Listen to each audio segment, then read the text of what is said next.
오늘 하나님 말씀은 이사야 26장 3절, 이사야 26장 3절 말씀을 제가 받들어 읽겠습니다. 주께서는 마음을 주께 의탁하는 사람을 완전한 화평 속에 지키시니 이는 그 사람이 주를 의뢰함이니이다. 잠깐 말씀을 위해서 기도하겠습니다. 참으로 자비로우시고 은혜로우신 하나님 아버지, 저희들을 사랑하셔서 저희들을 구원해 주시고 자녀로 삼아 주시고 또 주님 부활하신 첫날에 이렇게 발걸음 안전하게 인도해 주셔서 주님 앞에 찬양을 드리고 기도하며 그 말씀 안에서 더욱 힘을 얻고 주님 맡겨주신 일들을 잘 감당할 수 있는 특권들을 부여해 주셔서 참으로 감사를 드립니다. 이 시간 저희들이 온전히 주님 앞에 아름다운 경배를 통해서 주님을 더 높여드릴 수 있는 신실한 주님의 도구요 일꾼으로 살아갈 수 있도록 힘주시고 또 각자 있어야 할 자리에서 해야 할 일들을 잘 감당하며 주님 오실 때까지 맡겨주신 일들을 잘 이뤄갈 수 있도록 주님 함께 해주셔서 모든 마귀의 공격과 방해를 차단시켜 주시고 오직 주님만을 바라보며 또 주님께서 원하시고 기뻐하시는 일들을 위해서 열심을 다하고 최선을 다할 수 있도록 주님 도와주시옵소서. 다시 한번 주님께 감사를 드립니다. 참으로 저희들 지극히 사랑하시는 주 예수 그리스도의 이름으로 기도했습니다.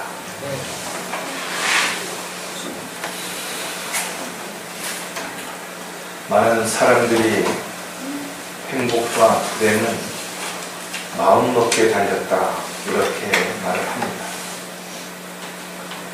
실질적으로 같은 상황 또 같은 문제 또 같은 입장에서는 마음먹기에 따라서는 전혀 다른 결과가 얼마든지 나타날 수 있는 것이 사실.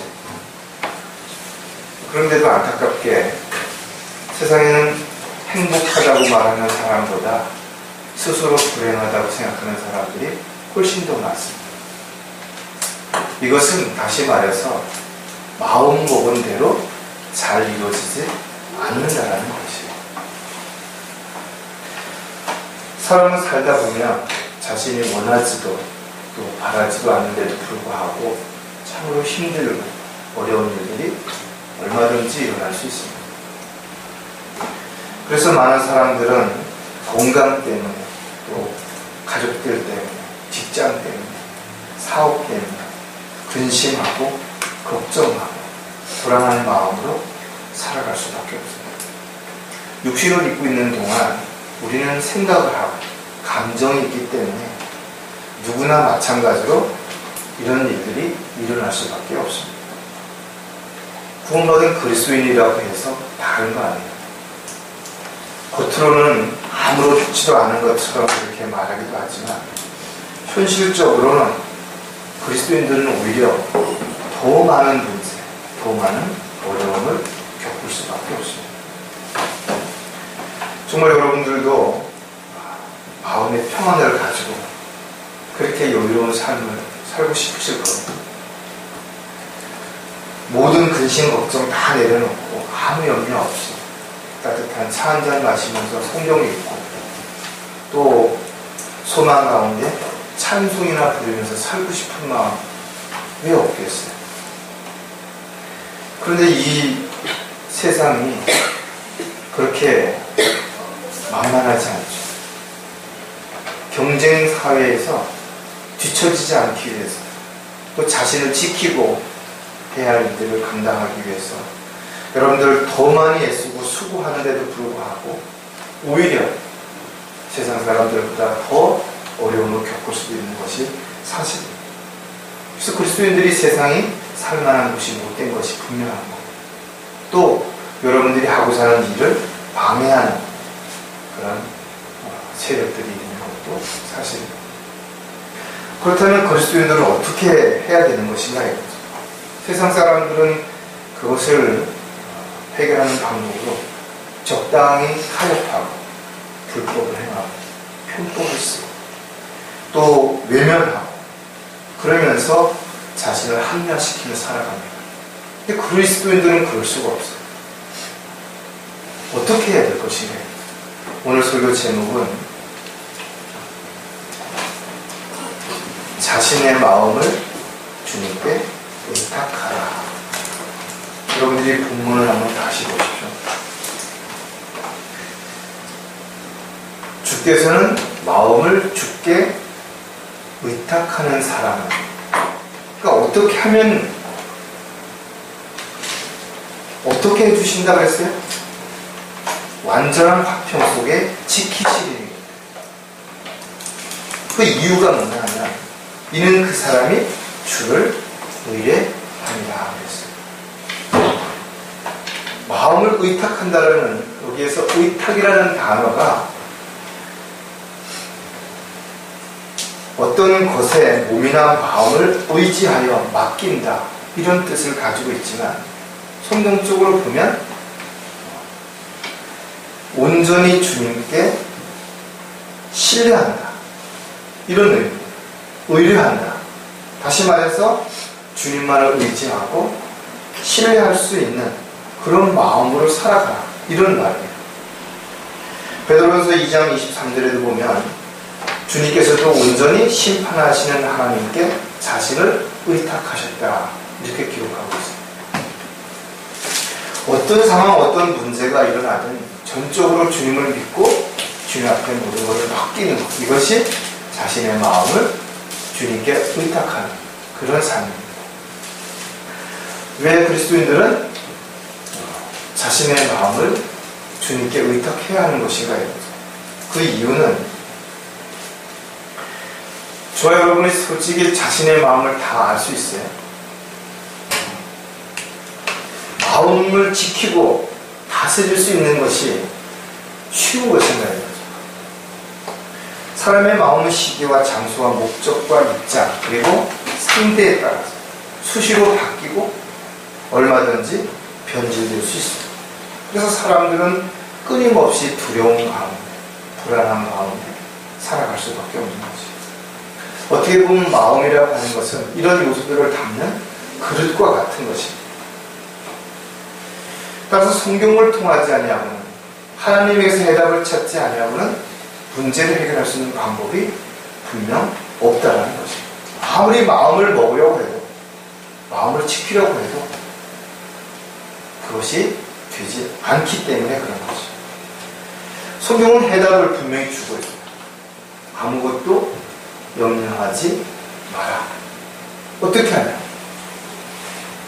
빌립보서 4장 6절에 보면 아무것도 염려하지 말고 다만 모든 일에 기도와 간구로 너희 구하는 것들을 감사함으로 하나님께 알려지게 하라.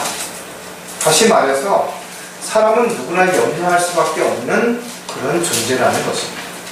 그래서 하나님께서 해답을 주신 것입니다. 너가 스스로 염려해도 그 문제를 해결할 수 없으니까 그런 문제가 생기면 나한테 모든 걸 알리라는 것입니다. 그러면 하나님께서 해결해 주시겠다는 거예요. 근심하고 걱정하지 말아요. 두려워하지 마라. 어떻게 하냐? 내가 너에게 화평을 남겨두나니 나의 화평을 너에게 주노라. 내가 너에게 주는 것은 세상이 주는 것과 같지 아니하니 너희는 마음에 근심하지 말고 두려워하지도 말라. 세상으로부터 얻는 화평은 일시적일 수는 있어요. 그러나 그 두려움이나 불안함을 내어 쫓을 수 없다는 것. 오직 주님이 주시는 사랑 안에서 우리는 화평을 얻을 때 진정한 마음의 평안을 가질 수 있게 되는 것이죠. 여러분이 사는데 지치고 힘들면 어떻게 해야 되겠어요? 주님 앞에 나가서 쉼을 얻어야 됩니다. 주님께서 그렇게 하라고 말씀하셨기 때문에 여러분들은 반드시 주님 앞에 나가서 주님이 주시는 참된 쉼을 얻어야 되는 거죠. 위로부터 오는 지혜도 필요하고 또 위로도 필요하고 축복도 필요하고 모두가 다 주님께서부터 오는 것입니다. 그리스도인들은 자신이 주님으로부터 받지 않은 것이 아무것도 없다는 것을 인정하는 것입니다. 그래서 주님이 주신 것을 향유할 줄 알아야 되는 것입니다. 또 주님이 주신 것을 잃지 않기 위해서 잘 지키고 또 끝까지 최선을 다해야 하는 거죠. 가장 지혜로웠던 솔로몬 왕은 열심을 다해야 내 마음을 지키라. 왜냐하면 삶의 모든 문제들이 거기서부터 나온다는 거예요. 그러니까 모든 문제가 마음에서부터 비롯되는 것입니다. 그래서 마음을 지켜야 되는 것입니다. 하지만 마음을 지키는 것은 쉽지 않습니다. 그래서 우리가 해야 할 일이 무엇인가? 바로 자신의 마음을 주님께 의탁하라는 것이죠. 왜 자신의 마음을 주님께 의탁해야 되는지를 오늘 세 가지를 살펴볼 텐데, 첫 번째, 자신의 마음을 주님께 의탁해야 비로소 마음의 눈을 뜰 수 있기 때문이라는 겁니다. 저도 이제는 좀 나이가 먹으니까 돋보기 없이는 성경을 읽기가 힘들어요. 아무리 눈이 좋다고 하더라도 사람의 눈은 볼 수 있는 것이 한정적이에요. 또 빛이 없으면 아무리 눈이 좋아도 아무것도 볼 수가 없는 것도 사실입니다. 그래도 사람들은 마치 모든 것을 다 볼 수 있는 것처럼 착각하며 살아가는 것이에요. 하지만 여러분 한번 보십시오. 눈에 보이는 것보다 보이지 않는 것들이 훨씬 많습니다. 보이지 않는 것들이 훨씬 더 중요한 것들이 많다라는 것입니다. 따라서 그리스도인들은 보이는 것보다 보이지 않는 것들에 더 관심을 가져야 되는 것이죠. 그 이유가 더 소중하고 더 가치 있는 것들이 많기 때문에 그렇습니다. 고린도후서 4장 18절에 우리가 바라보는 것은 보이는 것들이 아니요 보이지 않는 것들이다. 이런 보이는 것들은 잠깐뿐이지만 보이지 않는 것들은 영원하기 때문이다. 사람들은 이런저런 이유로 마음에 상처를 넣어요. 마음의 문을 굳게 닫고 살아가는 사람들이 많습니다. 흔히 마음의 창을 눈이라고 표현하는 거죠. 따라서 사람들의 마음을 열려면 그 사람들의 마음을 볼 수 있는 영적인 눈이 떠져야만 되는 것입니다. 마음의 눈으로 보지 못하게 되면 그 사람들의 마음을 이해할 수 없어요. 마음을 이해할 수 없기 때문에 자기가 보는 것을 가지고 함부로 판단하고, 함부로 말하고, 함부로 결정하고, 함부로 지시하는 것이죠. 자신을 온전히 주님께 의탁하지 않으면 마음의 눈을 뜰 수가 없어요. 그리고 마음의 눈이 떠지지 않으면 절대로 아무것도 할 수 없어요. 특히 영적인 일은 더더욱 그렇습니다. 그렇다면 영적으로 또 우리가 마음의 눈을 떴을 때 어떤 결과들이 나타날 것인가? 첫 번째가 바로 진정으로 감사하는 마음이 생긴다는 겁니다. 감사하는 것을 몰라서 감사하지 않는 것이 아니에요. 사람들은 감사해야 된다는 거 알고 있습니다. 하지만 육신의 눈으로 보이는 것들은 대부분 욕심을 불러일으키죠. 그래서 사람이 죄를 짓는 세 가지 중에서 첫 번째가 뭐예요? 바로 눈으로 봄으로 인해서 짓는 안목의 죄. 진정한 감사는 욕심을 버릴 때 비로소 생기는 것입니다. 그래서 신실한 그리스도인들은 가지지 못한 것에 대한 불평보다는 오히려 자신이 가진 것에 대해서 감사하는 것이 더 큰 것입니다. 우리는 자신을 한번 돌아볼 때 감사할 일이 너무나 많다. 찬송가에 있는 가사처럼 주신 복을 세어보아라. 우리가 받은 것이 얼마나 많은 것인가. 그런데도 우리는 받지 않은 것처럼, 더 많은 것을 받아야 할 것처럼 늘 생각할 수도 있다는 것입니다.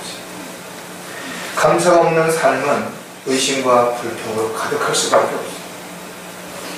따라서 사람들이 불평하는 이유는 그가 주님 안에 있지 않기 때문입니다. 감사해야 할 것들을 잊고 살아가기 때문에 그런 것입니다. 즉 성령을 따라서 살지 못하기 때문에 감사가 없는 것입니다. 데살로니가전서 5장 18절에 모든 일에 감사하라. 이것은 그리스도 예수 안에서 너희에 관한 하나님의 뜻입니다. 하나님의 뜻이 모든 일에 감사하라. 즉 즉 감사할 수 있는 일에 감사하는 것은 누구나 할 수 있어요. 감사할 수 없는 모든 일에도 감사하는 것. 이것이 하나님의 뜻이다. 하나님의 뜻은 불평하거나 원망하는 것이 아니라 어떠한 상태에서든지 감사하는 것이다. 여러분 시편 136편을 보시면 온통 감사에 대한 찬양, 모든 것을 감사하라. 오 주께 감사하라. 그는 신선하시며 그의 자비는 영원히 지속됩니다.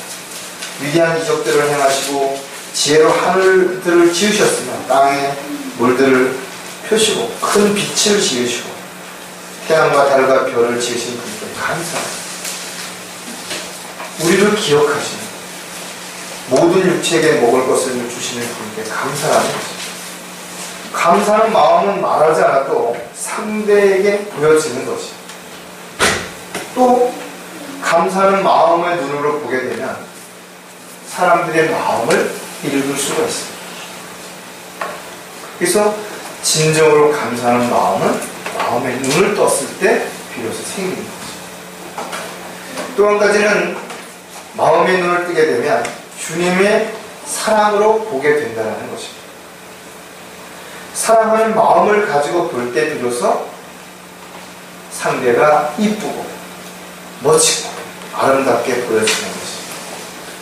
누군가를 사랑하게 되면 그 사람의 나쁜 점, 또 결점보다는 좋은 점이 더 잘 보이게 됩니다. 흔히 연애할 때 콩깍지가 눈에 씌었다 이런 표현을 합니다. 다시 말해서 그 사람이 뭐가 달라진 것이 아니라 그 사람의 좋은 점이 더 잘 보이는 것입니다. 그래서 어떤 문제가 있고 작은 흉이나 허물이 있다 할지라도 사랑 때문에 크게 문제 삼지 않는 것입니다. 그러나 결혼해서 살다 보면 어느 날부터 좋은 점, 멋있는 것, 아름다운 것보다 그렇지 못한 것들이 보여지는 것입니다. 그래서 불평하게 되고 탓하게 되고 원망하게 되는 것입니다. 그리스도인들 역시 마찬가지로 영으로 충만할 때 내가 믿음 안에서 하나님의 사랑으로 함께할 때는 많은 것들이 다 아름답게 보일 수밖에 없어요. 그러나 반대가 됩니다. 오히려 여러 가지 불평과 불만이 더 커지게 됩니다. 무엇이 어떻고 무엇이 마음에 안 들고 무엇 때문에 힘들고 이렇게 되는 거죠. 그리스도인들은 구원받은 이후에 모두가 성숙한 그리스도인이 되는 거 아니에요. 대부분의 사람들은 또다시 세상으로 돌아가고 영적으로 성숙하지 못한 채 그렇게 육신적인 그리스도인으로 살아가는 것입니다. 영적으로 잘 양육을 받고 믿음에 깊이 뿌리를 내리고 주님의 일꾼으로 그리스도의 용사로 살아가는 그리스도인들은 아주 소수에 불과한 것입니다. 로마서 14장 3절에 먹는 자는 먹지 못하는 자를 없이 여기지 말고 또 먹지 못하는 자는 먹는 자를 판단하지 말라. 이는 하나님께서 그를 받으셨습니다. 자기가 성경 조금 더 알고 교회 나온 지 좀 어느 정도 됐다 보면 상대를 함부로 판단하고 평가하고 없이 여기고 무시하고 그런 일들이 비일비재하게 내가 성경을 좀 더 많이 안다라는 것은 군림하라고 사람들 앞에 자랑하라고 우시대라고 그렇게 깨우쳐준 거 아닙니다. 그만큼 해야 할 일이 더 많이 있고 그만큼 더 책임과 의무를 다해야 할 것들이 훨씬 커진 것입니다. 그래서 영적으로 어린 지체들을 업신여기지 말고 함부로 대하지 말라는 것입니다. 자신도 그런 시절이 있었고 또 언제 영적인 힘들고 어려운 상황이 있어서 또다시 힘들고 어려운 그런 상황에 처하게 될지 아무도 알 수 없다는 것입니다. 어떤 사람은 모든 것을 먹을 믿음이 있지만 연약한 사람은 채소만 먹느니라. 각 사람의 믿음의 분량에 따라서 또 상황에 따라서 우리는 도움이 필요할 때가 있고 또 다른 사람을 도와줄 수 있는 능력과 여유가 있을 수도 있다는 것입니다. 따라서 성숙한 그리스도인들은 오히려 더 자신을 낮추고 섬기는 자세, 어렵고 힘든 지체들을 돌아보고 또 연약한 지체들을 세워주는데 최선을 다해야 하는 거죠. 이런 것들은 사랑이 없이는 할 수가 없어요. 사랑의 눈으로 보지 않으면 그런 것들이 잘못으로 보이고 연약해 보이는 것이 아니라 뭔가 문제가 있어 보이고 뭔가 잘못하는 것만 보여줄 수밖에 없다는 거예요. 우리가 주님께 온전히 마음을 의탁했을 때 진심으로 사랑하는 마음으로 연약하고 어렵고 힘든 지체들을 생각하고 도와주고 함께 할 수 있는 여유가 생기는 것입니다. 마음의 눈을 뜨게 되면 주님께서 그 마음을 연단하시는 것입니다. 작은 농기구 하나를 만드는데도 대장장이는 수도 없이 여러 공정을 거쳐서 그 농기구를 만들어냅니다. 그리고 마지막에 가장 중요한 것이 바로 담금질을 통해서 아주 강한 농기구로 만들어내는 것입니다. 모든 운동도 마찬가지예요. 가장 기본적인 준비 운동부터 시작이 됩니다. 집을 질 때도 터파기부터 시작해서 가장 기본적인 것들을 소홀하게 되면 어느 순간에 붕괴되어 버리는 것입니다.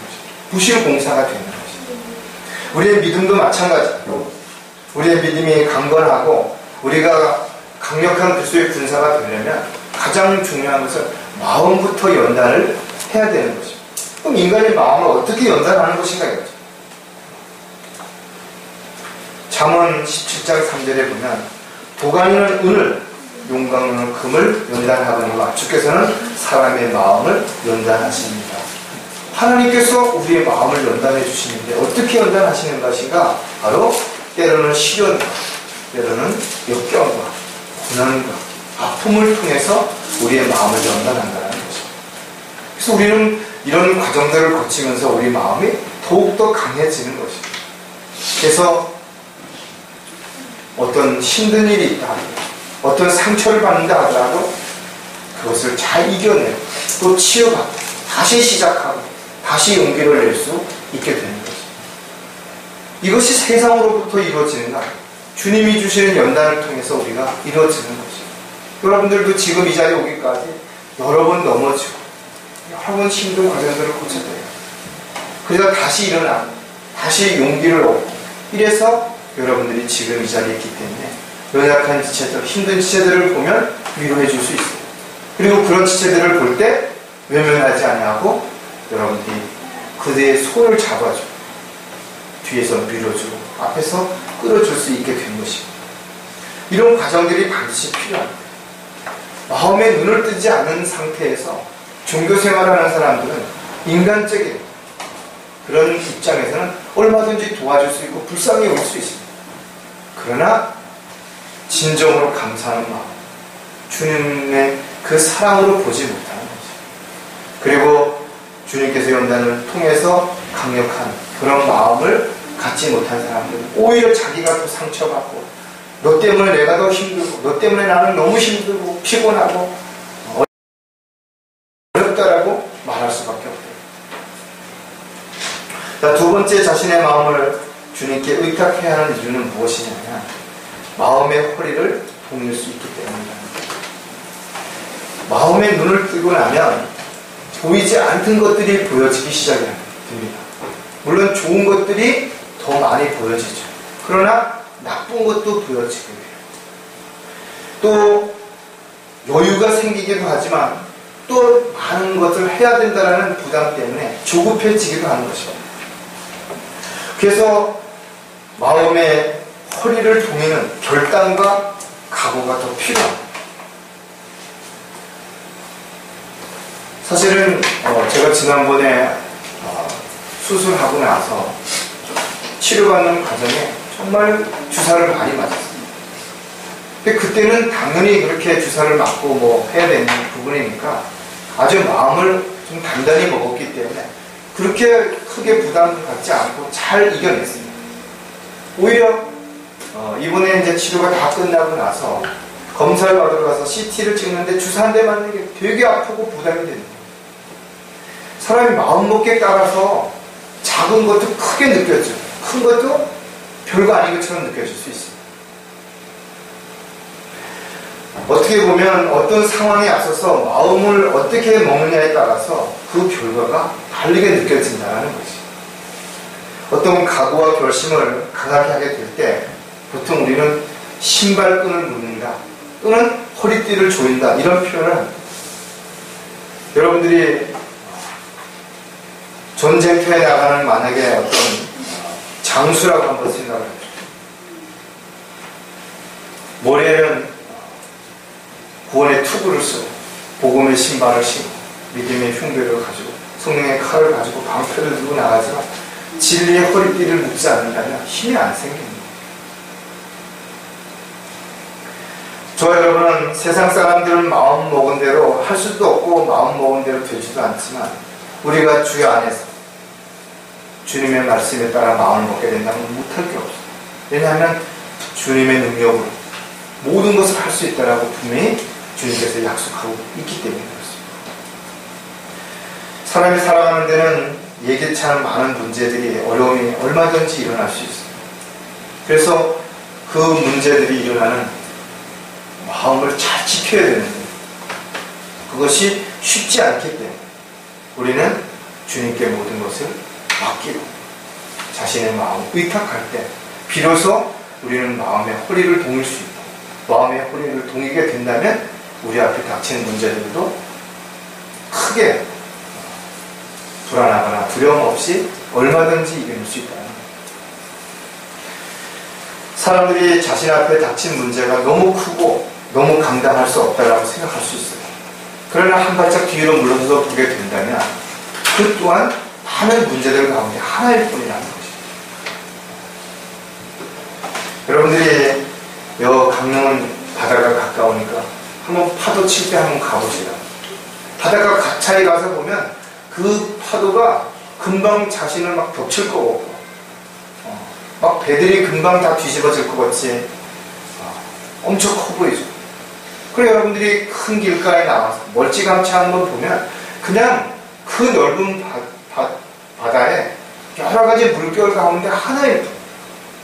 오히려 그런 물결이 있는 것이 더 바다다워 보이고 아름다워 보일 수 있다. 우리는 부정적인 생각보다 긍정적인 생각을 가지고 대할 때 훨씬 큰 힘을 얻을 수 있습니다. 그래서 그렇게 되기 위해서는 우리가 먼저 마음의 허리를 단단히 동여매는 그 부분이 반드시 필요합니다. 마음의 허리를 동이게 되면 진리를 거슬러서는 아무것도 하지 않게 되는 것입니다.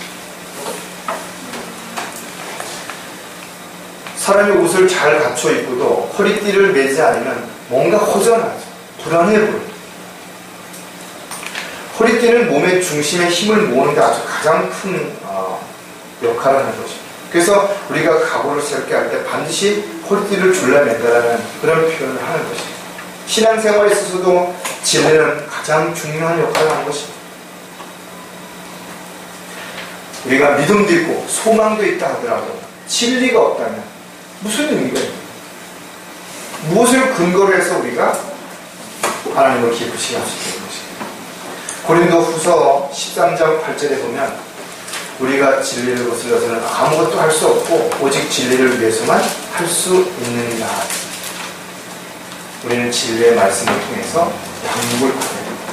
진리의 지식에 이르도록 끊임없이 공부를 해야 되는 것입니다. 진리는 우리를 자유케 할 뿐만 아니라 우리를 바른 길로 인도하시는 것입니다. 진리를 믿지 않고 불의를 좋아하는 모든 사람들은 반드시 심판받을 때가 오게 될 것입니다.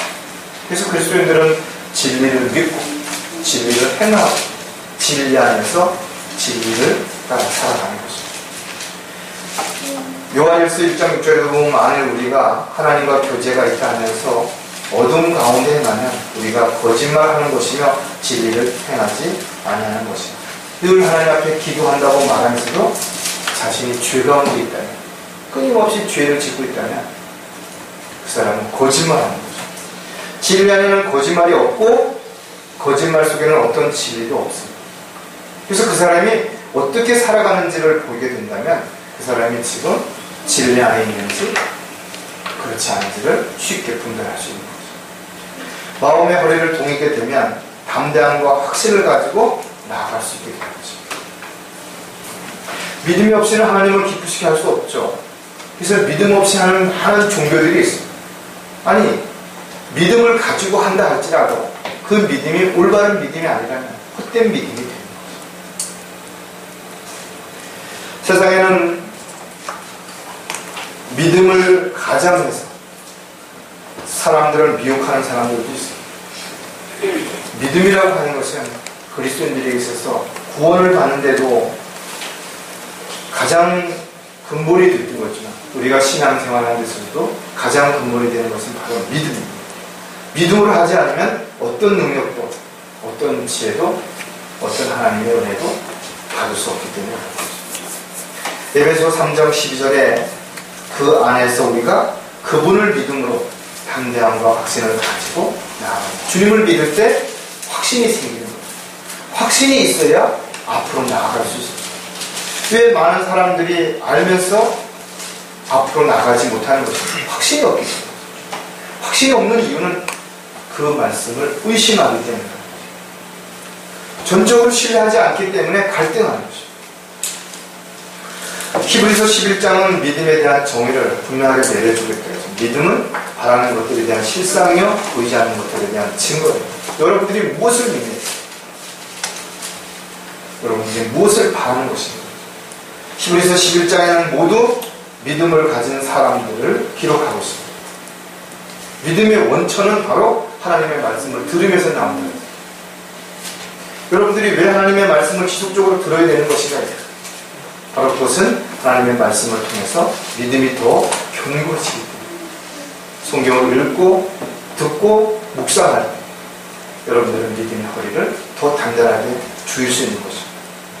믿음의 허리를 묶고 여러분들이 무장했을 때 그리스도의 용사로서 어떤 영적 전쟁에도 승리할 수 멈추지 않고 앞으로 담대하게 나아갈 수 있게 되는 것입니다. 마음의 허리를 동이게 되면 약속을 믿고 끝까지 지키게 된다는 거예요. 성경은 약속으로 시작해서 약속으로 끝나는 것입니다. 따라서 하나님의 약속을 믿지 않는다면, 하나님의 약속을 기다리지 않는다면 그의 생활은 세상적이고 육신적일 수밖에 없게 되는 것입니다. 하나님의 약속은 절대로 변하지도 않고 그 약속은 반드시 지켜질 것입니다. 그래서 우리는 그 약속을 믿는 것입니다. 세상이 어떻게 변하든 세상 사람들이 무엇을 어떻게 말하든 우리가 믿고 확신 가운데 있는 것은 하나님의 약속이라는 것입니다. 때로는 현실적으로 불가능한 것처럼 보여지는 부분들도 있습니다. 그러나 이런 것들이 반드시 이루어진다는 확신이 어디에서부터 오는 것인가? 바로 주님 앞에 자신의 마음을 전적으로 의탁하는 데서부터 시작이 되는 것입니다. 우리에게는 부활의 소망이 있습니다. 시대와 상황에 따라서 절대로 변하지 않는 산소망, 복된 소망이라는 것입니다. 이 소망을 가지고 있는 사람들은 어떤 상황이 닥친다 하더라도 쉽게 흔들리거나 요동하지 않습니다. 고린도전서 15장 58절에 그러므로 나의 사랑하는 형제들아 견고하라 흔들리지 마라 항상 주의를 넘치게 하라 이는 너의 수고가 주 안에서 헛되지 아니한 줄을 너희가 아니라 자신이 하는 일이 헛되지 않다는 것을 아는 사람들은 절대로 그 일을 하는데 중단하거나 포기하거나 갈등 느끼지 않습니다. 우리는 견고한 믿음을 가지고 하나님의 약속을 기다리는 사람들로 살아가야 될 것입니다. 그래서 자신이 하는 일이 얼마나 가치 있고 얼마나 귀한 일인지를 알았을 때 사람들이 뭐라고 하면 사람들이 인정하지 않든 간에 그 일을 꾸준히 할 수 있고 또 그 약속을 믿기 때문에 확신 가운데 끝까지 지킬 수 있다는 겁니다. 우리는 고난을 자초하는 일도 아낌없이 조금도 주저하지 않고 그 일에 자신을 온전히 헌신할 수 있는 이유가 무엇이냐? 하나님의 약속을 의심하지 않기 때문에 하나님의 약속에 대한 확신이 있기 때문에 우리의 믿음이 더 견고해질 수 있기 때문에 그렇습니다. 이 모든 것들이 믿음의 허리를 단단히 동에 냈기 때문에 가능했습니다. 저 여러분이 이 허리가 진리의 허리띠가 흐스러지게 됩니다. 나태해지는 거예요. 해이해지는 거예요. 게을러지는 것이, 엉뚱한 것을 바라보게 되는 것이, 진리를 거슬러서 육신적이고 세상적인 것들에 마음을 뺏기게 되는 것이, 담대함과 확신이 어느 순간부터 의심이 생기는 것이, 하나님의 약속을 믿는다고 말하면서도 그것을 지키지 못하고 자꾸만 딴 곳을 기웃거리게 되는 것이. 마지막으로 진리의 마음을 주님께 의탁해야 하는 이유가 뭐냐면 마음의 손을 펼 수 있기 때문입니다. 우리가 마음의 눈을 뜨고 마음의 허리를 동이고 나면 비로소 자신감이 생기고 비로소 무엇인가 해야 하겠다라는 책임과 의무도 생기는 것입니다. 내가 아닌 다른 사람을 볼 수 있는 여유가 생기는 것입니다. 다른 사람들의 어려움, 다른 사람들의 문제가 보여지는 것입니다. 세상 사람들이 흔히 이야기하잖아요. 사람이 태어날 때는 손을 벌리고 태어나지 죽을 때는 손을 움켜쥔다는 욕심 때문에, 아쉬움 때문에, 미련 때문에 버리지 못하는 것입니다. 이 세상을 사는 동안 무수히 많은 사람들이 지나친 욕심으로 인해서 손을 움켜잡는 것입니다. 더 많은 것, 더 좋은 것, 더 새로운 것을 얻으려고만 끊임없이 그렇게 살아간대요. 욕심을 버리지 않는 한 절대 마음의 평안도 만족도 없어요. 그리스도인들은 더 좋은 것, 더 귀한 것을 얻으려면 반드시 손을 움켜잡은 것을 펴야 되는 거죠. 내가 손을 펴야 더 좋은 걸 받을 수 있어요. 더 좋은 걸 잡을 수 있어요. 마음의 눈을 뜨고 허리를 동인다면 이제는 손을 넓게 펴서 관용을 가지고 사람들에게 다가가야 돼요. 넘어진 사람을 일으켜 세워줘야 되고 힘든 사람을 밀어줄 수 있어야 되는 거죠. 자신에게 어떤 힘들고 어려운 일이 닥치지 않았다고 해서 지나치고 무관심해서는 안 된다는 거예요.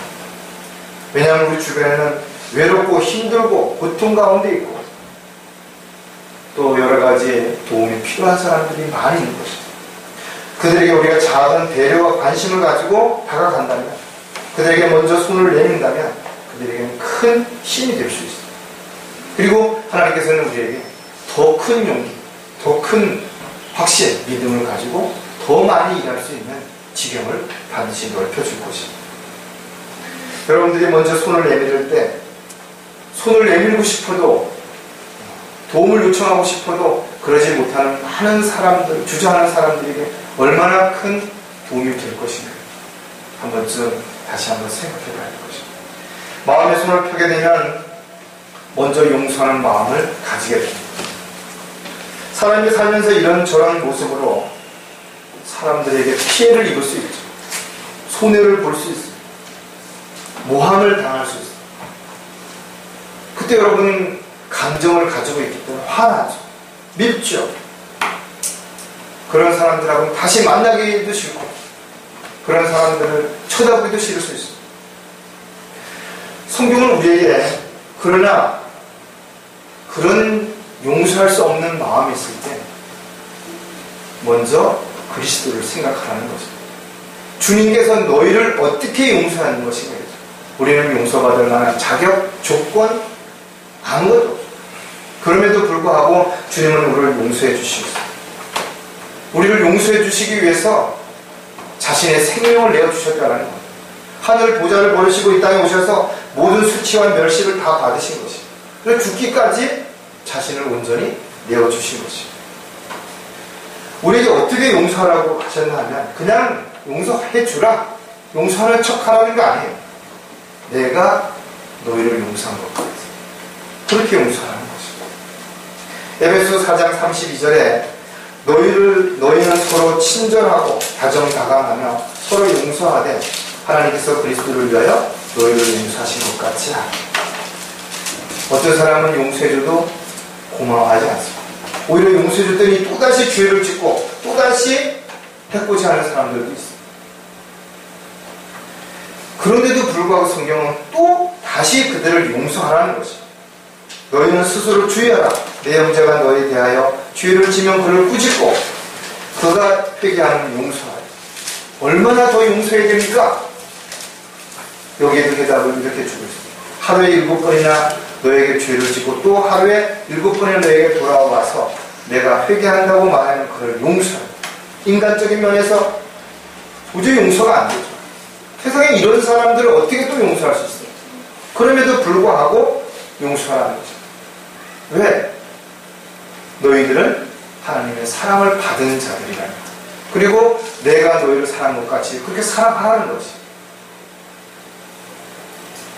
만약 어떤 사람이 누구에게 불평이 있으면 너는 서로 용납하고 서로 용서하기를 마치 그리스도께서 너희를 용서하신 것 같이 너희도 그리하라.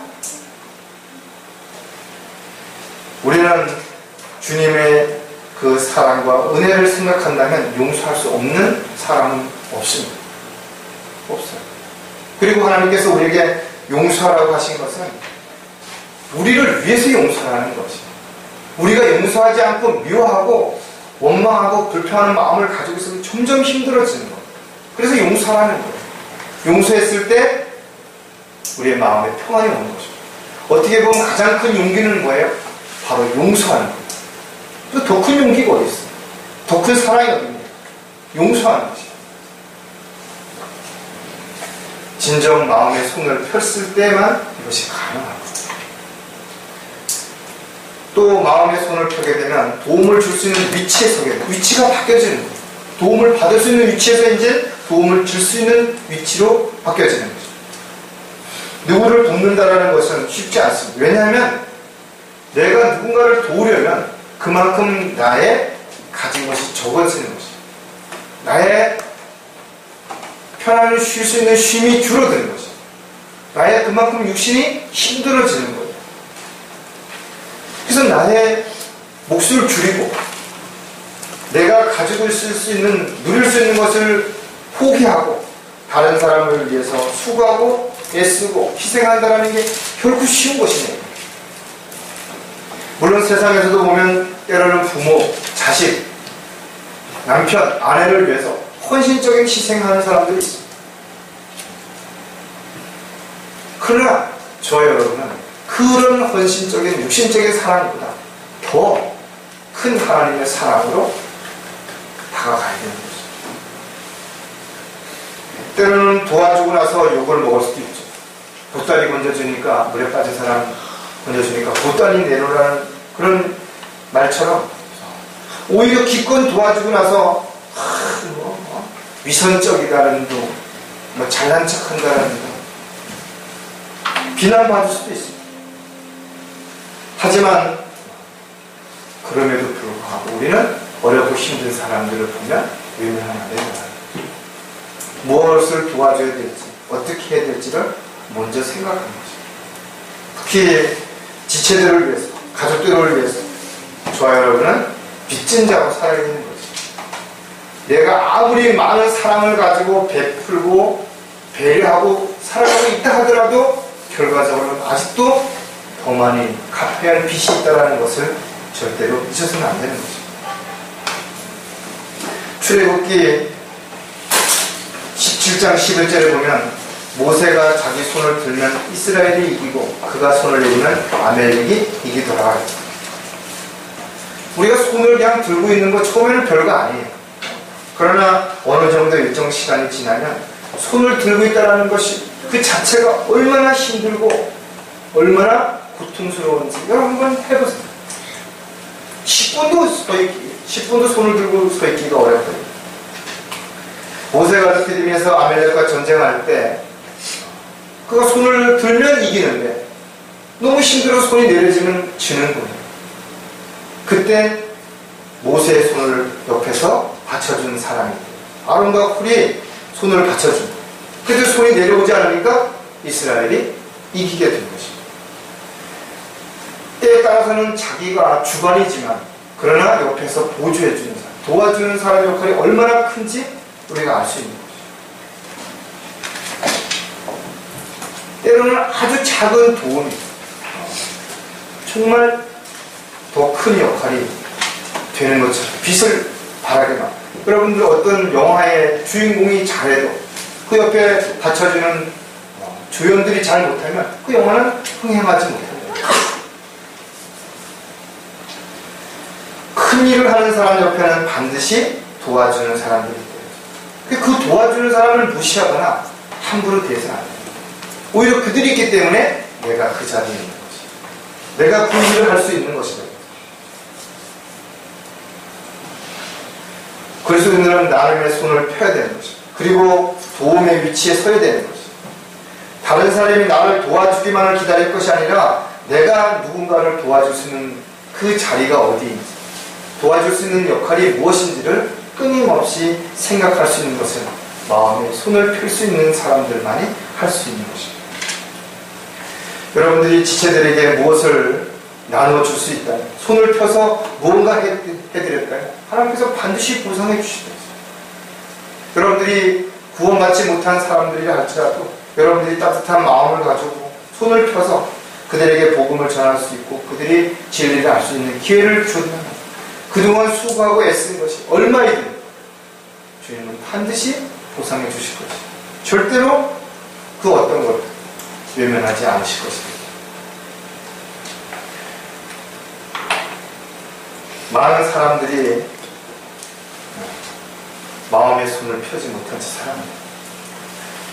여러분이 마음의 손을 펴면 악한 자들을 보호하면서 살게 되는 것입니다. 약한 자들이 우리 주변에 얼마나 많습니다.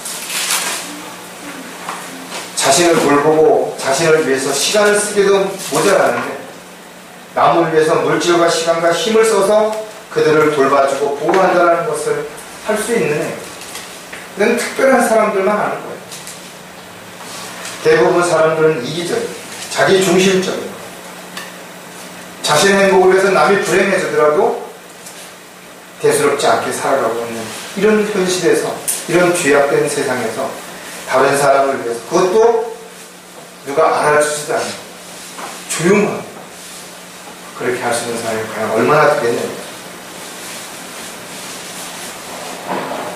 모든 사람들은 어려움에 처할 수 있고 힘든 상황에 놓일 수 있습니다. 특히 구원받은 그리스도인들은 영적으로 끊임없는 마귀의 공격을 받아야 되기 때문에 특히 보호가 필요합니다. 여러분들이 더욱더 관심을 가져주고 도와주지 않으면 누구든지 이 죄악된 세상에 자신의 믿음을 지키고 주의 맡긴 일을 감당하기는 너무나 부족하다는 것. 주님께서는 언제 어디서든지 우리를 보호해 주시는 것입니다. 디모데후서 4장 18절에 보면 주께서는 나를 모든 악한 일에서 구해내시고 그의 하늘나라에 이르기까지 나를 보호하시니 영광이 그분께 영원토록 있기를 원하노라. 아멘. 사방이 모든 족을 둘러싸여 있다고 할지라도 반드시 주님께서는 우리를 거기서 구해내신다는 것. 또 그들로부터 지켜주시는 것. 시편 기자가 말하는 것처럼 죽음의 골짜기를 지난다 할지라도 주님께서 우리를 지켜주시는 것입니다. 저 앞에서 식탁을 마련해 주시는 것입니다. 잔잔한 물가로 인도해 주시는 것입니다. 푸른 초장으로 인도해서 우리를 배부르게 먹게 하시는 것입니다. 따라서 그리스도인들은 지역교회를 보호하고 지체들을 보호하고 가정을 보호하고 더 나아가서는 구원받지 못한 죄인들을 마귀로부터 보호해서 그들이 구원받을 수 있도록 복음을 전하는 일을 해야 되는 것입니다. 이러한 일들은 마음의 손을 움켜잡고는 절대 할 수가 없습니다. 우리는 마음의 손을 펴야 됩니다. 그래서 그 사람이 믿지만 그러나 그 사람도 구원받아야 할 대상이라고 생각을 해서 먼저 손을 내밀어야 돼요. 복음을 가지고 다가가야 되는 것입니다. 그리고 여러분들은 이 마지막 때에 복음을 전할 수 있는 복음의 일꾼으로 부르심을 받았다는 사실, 그 위치를 잊어서는 안 되는 것이죠. 그리고 여러분들은 하나님의 말씀을 가지고 능히 마귀를 대적할 수 있는 힘을 가지고 있다. 여러분들이 정신을 차리고 깨어있는 가운데 또 끊임없이 기도하는 가운데 여러분 주변에 도움을 요청하는 사람들에게 먼저 손을 내밀 수 있는, 마음의 손을 펼 수 있는 저와 여러분이 반드시 되어야 할 것입니다. 기도하겠습니다. 아버지 하나님, 참으로 감사를 드립니다.